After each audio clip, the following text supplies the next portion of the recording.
do you think is the worst TV friend? I'll go first. Let's start off with Spinner from Degrassi, who iconically was an awful friend to Jimmy. I remember Drake being in a wheelchair in Degrassi. It was Spinner's fault. Especially on the show, how we see how much Jimmy had his back, how he always took care of Spinner no matter how dumb he was, and then he went and pulled that mess. Next up, Lily from How I Met Your Mother, simply because of the porch test. What is the porch test? Well, basically, when Lily's friends were dating somebody, once it got serious, she would think to herself, can I see myself hanging out with this person when we're old? And if the answer was no, she would go out of her way to, in a very sneaky way, break that couple up. She would break them up if they didn't pass her porch test.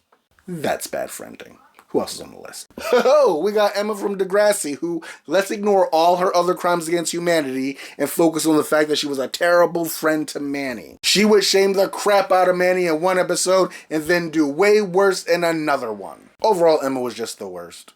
Next, we have Howard and Raj from Big Bang Theory. I said both of them because I think both of them are the worst best friends. Between Howard's racism and Raj all around being a terrible person, I think the only reason they're friends is because neither one could possibly do better. And finally, Jeff Winger, because he's on a show about friendship and learning how to be a good friend, and it's a lesson that he never learns. Yeah, he makes itty-bitty progress, but no, he's still the worst friend of that friend group. Because, the beginning of the show is him manipulating their whole friend group. That's how the show opens. Halfway through the show, they have a clip show where they mostly show Jeff manipulating the group.